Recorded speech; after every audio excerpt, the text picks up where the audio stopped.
Here are four structures that should be in Minecraft. Number one, we have the ruined archery arena. It's a simple concept. You see, the taiga is one of those biomes that has a lot of potential to have loads of structures, but just has none.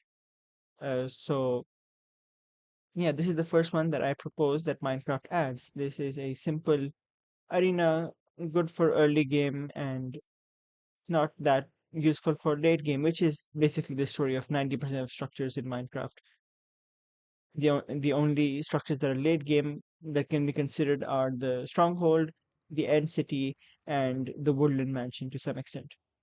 But here you can see uh, that we have a trial spawner in the middle that spawns bogs. Now, if you defeat these bogs, you will obviously get the loot that comes from this trial spawner. But the real loot here is above here. You see, Minecraft needs a bit more lore. So here we have a bogged training camp, which basically has two candidate training quarters and then the head training quarter, which is basically carved inside the tree. The idea being that the player enters and fights the mobs to get, baked potatoes and whatnot and a bunch of starter loot because tigers, giant tigers specifically, don't have much food in them. So the first captain's quarters has some basic loot, a decent bow, some arrows, a bit of armor. If you want to make the argument that this is a bit too OP for early game, then ruined portals have much better loot, and so do Tiger Villages. They literally contain full iron armor sometimes. So this is not too bad of a loot. We have some flint and some basic armor here. And no, the target blocks downstairs don't do anything. I just want to add them for effect and to give this place a bit more livelihood. Structure itself is not that difficult. It's just these one, two, three trees that need to be attached in the middle of a jungle. And yeah, the structure here is not that difficult. It's supposed to give the vibe of, the captain's quarters and whatnot. No beds because obviously these mobs don't sleep. And yeah, this is basically it. Moving on to number two, we have the fox burrow. Now, again, the spruce forests are kind of lacking in structure. Other than the villages and the weird stones that are there, there's not much to them. You have no idea how many hours I've spent chasing after those stupid stones, thinking that they lead somewhere or something. So here we have a fox burrow. You can see it's under a giant tiger tree, surrounded by small spruce trees. This is supposed to symbolize that fox burrows are usually under big trees and it doesn't really fit in a giant spruce tiger, so this is a good area for the foxes to live in. Now, instead of just sleeping outside and anywhere and everywhere, foxes should have this tiny little structure for themselves. You can see they're sleeping right now, and it looks absolutely adorable. I've kept these berry blocks temporarily, but they don't need to be in the game.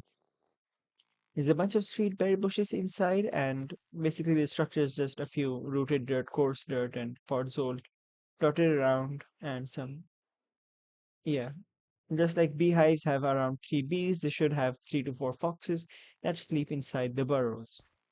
Obviously, this would require the spawning of foxes to be a bit more random, but then again, this is a nice little start.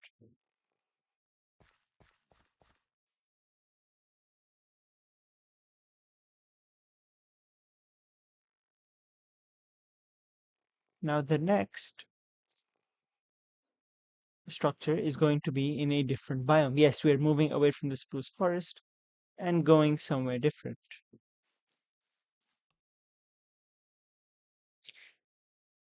One thing I've learned from surviving in different seeds is that every biome should have a different structure.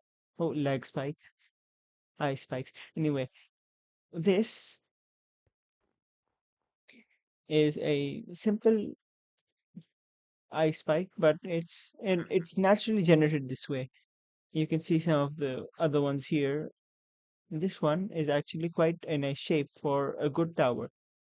So in one of the mob votes in Minecraft a few years ago, they proposed three different mobs: the glow squid, the mushroom, well, sorry, the sheep moon, the flower mushroom, and the isolager, which should have been called the chillager. It's literally in the name, chillager.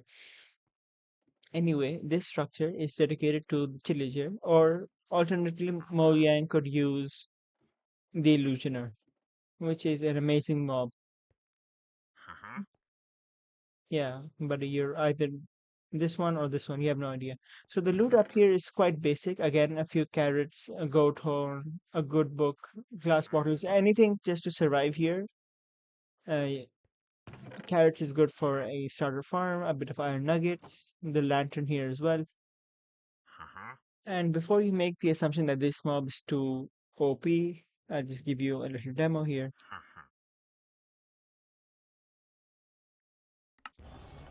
Just with a sword,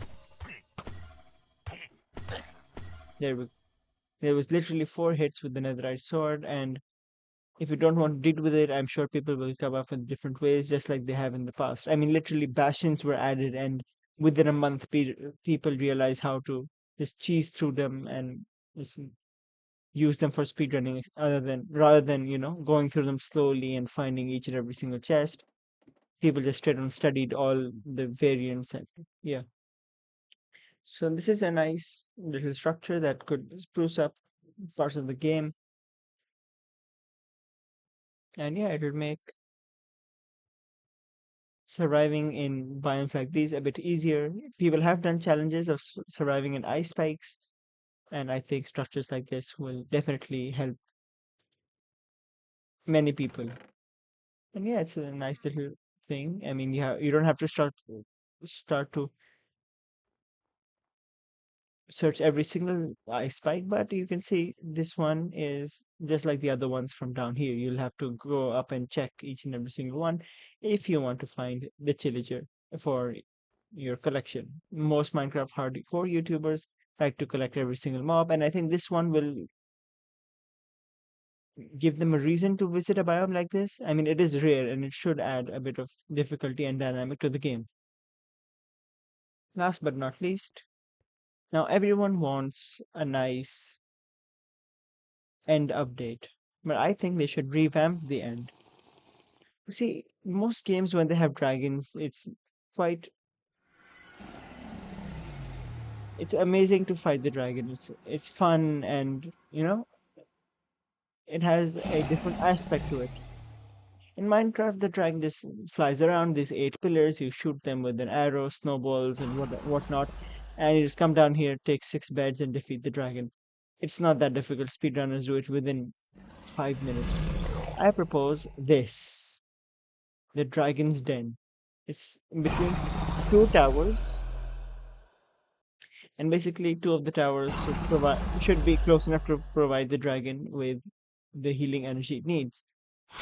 Now, instead of having these end gateways far away and in weird places, I think it should be behind the dragon's den. The dragon should be guarding it. No, it shouldn't be activated until the dragon is defeated.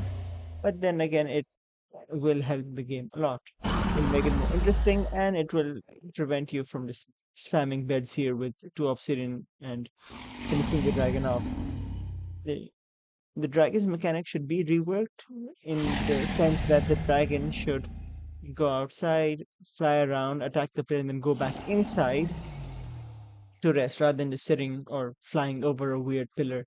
The end portal should stay there. I think it's too iconic to move, but the dragon should go and rest in its den and guard the den while it heals, and then it should come outside and then do the entire thing again. Yes, speedrunners will again try and cheese it by placing the beds, but it'll also be a bit more difficult since here you can just place the beds above you and do no damage to the terrain. Here you will have to calm down. You will have to place the bed below the dragon and then blow it up, which will cause damage to you and the terrain itself, making the dragon fight a bit more difficult and less repetitive. So yeah, that's it. Those were the five things I want Minecraft to add, the five structures I want Minecraft to add, and let me know down below what you guys think. what you would change if you were in my position. And yeah, I'll see you guys next time.